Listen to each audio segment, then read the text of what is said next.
जाता है कि ब्राह्मण कभी शरीर से नहीं मरता। ब्राह्मण आप उसको शरीर पे कष्ट दोगे, मारोगे, वो उसकी मृत्यु नहीं होती है। शरीर से मरना ब्राह्मण का मरना नहीं होता। यदि ब्राह्मण को मारना चाहते हो तो उसका अपमान कर दो, और अर्जुन ने ऐसा ही किया।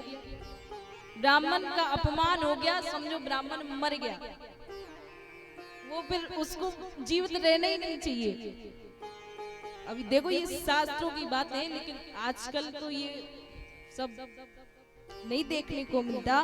लेकिन पहले के जो ब्राह्मण होते थे वो बड़े स्वाभिमानी ब्राह्मण होते थे। बड़े बड़े राजा महाराजा उनका सम्मान किया करते थे।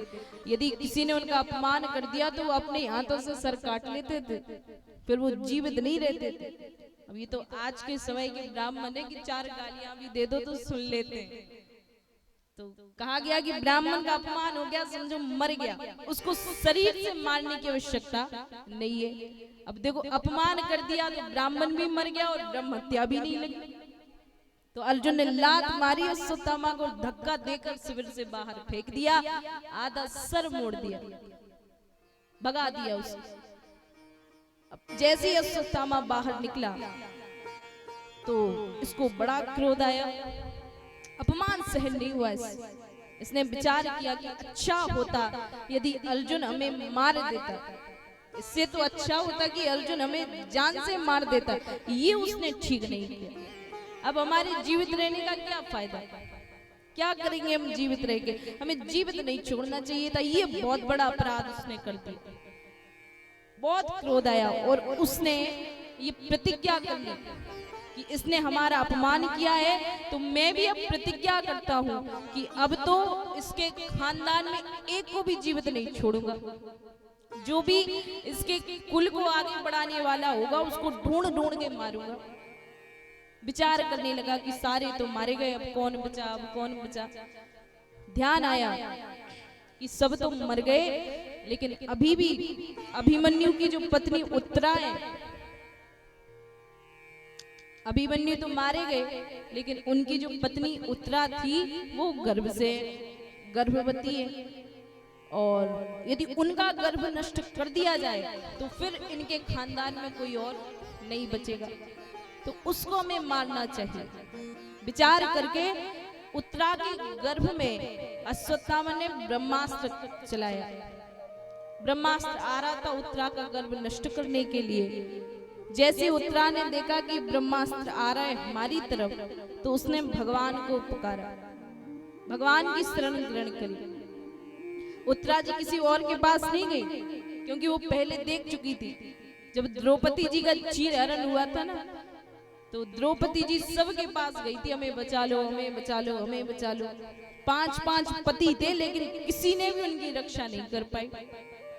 इतने बड़े बुजुर्ग भीष्म पितामह वहां बैठे थे, उनके पास भी गई, गुरु द्रोण के पास गई, लेकिन किसी ने भी उनकी रक्षा नहीं करी। और अंत में उनको भगवान को बुलाना पड़ा, तब जाके कहीं उनकी रक्षा हुई। ये जानती थी कि कोई हमारी रक्षा करने वाला नहीं है, यहाँ रक्षा केवल भगवान कर सकते हैं, तो हम क्यों फालतू किसी के पास जाएं, उनसे विनती करें कि हमारी रक्षा करो। तो वो अपना समय ना गवाते हुए सीधे भगवान के पास गई और भगवान से कहा कि प्रभु, हमारे पेट में जो बालक पल रहा है आप उसकी रक्षा करो। क्यों? क्योंकि यदि वो भी नष्ट हो गया तो फिर इनके खानदान में कोई नहीं बचेगा, इसलिए आप उनकी रक्षा करो। देखो, यदि हमारा गर्भ नष्ट हो गया तो हमारा कुछ नहीं बिगड़ेगा, इसमें भी तुम्हारा ही नाम खराब होगा, हमारा क्या बिगड़ेगा? संसार में तो सभी को मरना है, हम अकेले तो है नहीं मरने वाले, सबको मरना है, हम तो मर जाएंगे, लेकिन नाम तुम्हारा खराब होगा। लोग कहेंगे, ये जो लोग माला पकड़े हुए घूमते रहते हैं ना, सारे भक्त अपनी माला को जमुना जी में विसर्जित कर देंगे। जब देखेंगे कि उत्तरा ने बुलाया तो था भगवान को अपनी रक्षा करने के लिए, लेकिन वो भगवान कैसे जो अपनी भक्त की रक्षा करने के लिए नहीं आए, ऐसे भगवान का भजन करने का क्या फायदा फिर?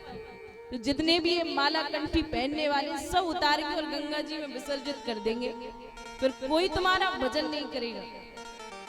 प्रार्थना करी उत्तरा ने। और ठीक इसी प्रकार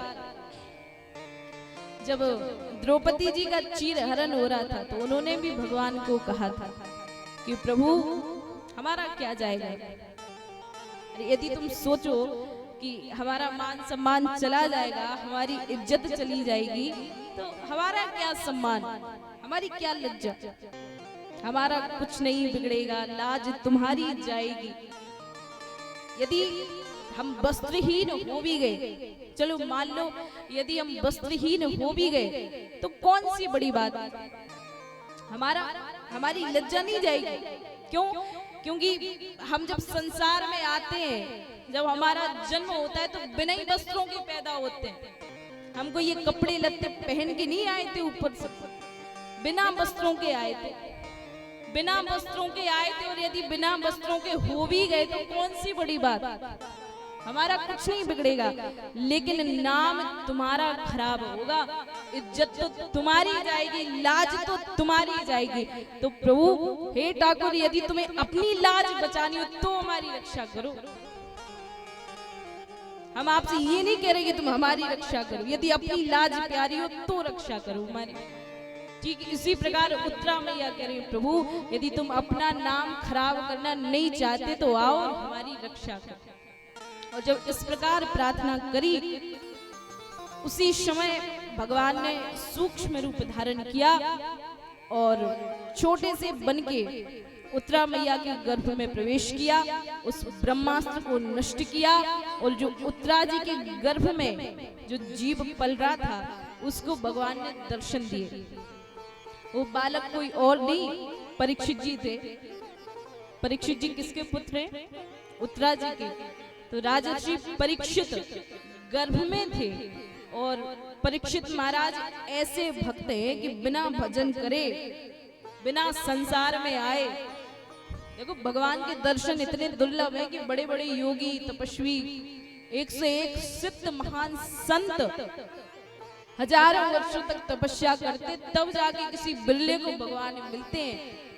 लेकिन इन पर ऐसी भगवान की कृपा हुई, ना तो इन्होंने भजन किया, ना ही इनका जन्म हुआ, पहले गर्भ में ही इनको भगवान के दर्शन हो गए थे। और उत्तरा मैया भी एकमात्र ऐसी माता है। देखो माताएं तो बहुत थी, यशोदा मैया हुई, भगवान श्री कृष्ण की माता बनने का सौभाग्य मिला। देवकी मैया को भगवान की माता बनने का सौभाग्य मिला। कौशल्या मैया को राम जी की माता बनने का सौभाग्य मिला। अदिति मैया को वामन भगवान की माता होने का सौभाग्य मिला। देवूति मैया को कपिल भगवान की माता होने का सौभाग्य मिला। लेकिन उत्तरा मैया ही केवल एकमात्र ऐसी स्त्री है जिन्होंने भक्त और भगवान दोनों को एक समय पे एक साथ अपने गर्भ में रखा है। ये सब माताएं तो या फिर भगवान की माँ बनी है या फिर भक्त की माँ बनी। किसी ने भक्त को जन्म दिया, किसी ने भगवान को जन्म दिया। लेकिन ये ऐसी माताएं हैं जिन्होंने एक ही समय में भक्त यानी परीक्षित जी और साक्षात भगवान दोनों को अपने पेट में रखा है, दोनों को अपने गर्भ में रखा है। इतनी सौभाग्यशाली माता थी।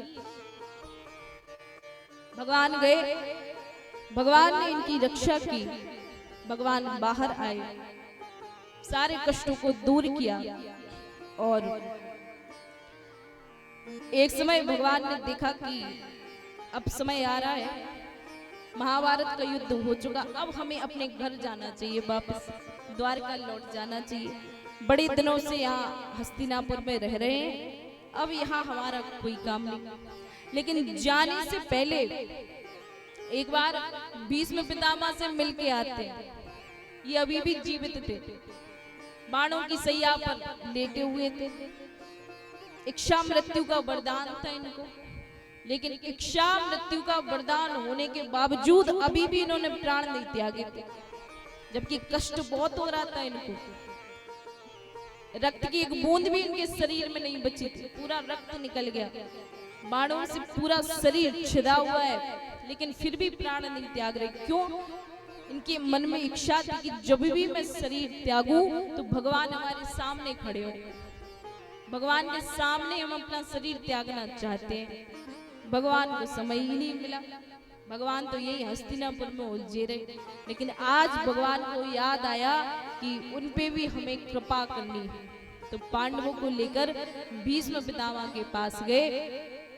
पांडवों को भीष्म पितामह से ज्ञान दिलवाया, कैसे हमें राजपाट करना चाहिए, ज्ञान दिला के और फिर भीष्म पितामह ने भगवान के सामने हाथ जोड़े और भगवान से प्रार्थना की। भगवान से कहा कि हे कृष्ण, हमारी एक बेटी है। भगवान ने कहा तुम्हारी बेटी, तुमने तो विवाह ही नहीं किया। भीष्म पितामह ब्रह्मचारी थे ना, इन्होंने प्रतिज्ञा ली थी कि मैं आजीवन विवाह नहीं करूंगा। तो आपका तो विवाह ही नहीं हुआ, फिर बिटिया कहां से आ गई, तुम्हारी पुत्री कहां से आ गई? तो भीष्म पितामह ने कहा प्रभु आगे तो सुनो, कौन सी बेटी? भीष्म पितामह ने कहा कि हमारी एक बेटी है। कौन सी बेटी? बोले उसका नाम मति है। हमने अपनी बुद्धि को अपनी कन्या मान लिया है। हमारी जो मति है, हमारी जो बुद्धि है, उसको हमने अपनी कन्या मान लिया, अपनी बेटी मान लिया। अब कन्या तो हो गई, उसके लिए एक अच्छा वर भी तो चाहिए, एक उचित बल चाहिए जिसका विवाह हम उसके साथ करा सके। तो हमारी कन्या है, मति है, उसको हम आपके चरणों में समर्पित करते हैं। हमारी मति को आप स्वीकार करो। आप स्वीकार कर लोगे, इससे विवाह कर लोगे तो ये आपकी श्रीमती बन जाएगी। विवाह हो जाता है तो श्रीमती बन जाता है ना। तो बोले हमारी मति है, उसको आप अपनी श्रीमती बना लो और ये एक बार आपसे प्रेम करने लगेगी। जब ये बुद्धि आपके चरणों में लग जाएगी, आपसे प्रेम करने लगेगी, आपकी श्रीमती बन जाएगी, तो फिर हमारी अपने आप में रति हो जाएगी। जब मति आप में लगेगी तो हमारी आप में रति हो जाएगी, और जब हमारी आप से रति हुई तो फिर अपने आप सदगति हो जाएगी। फिर अलग से भजन करने की जरूरत नहीं है। तो भीष्म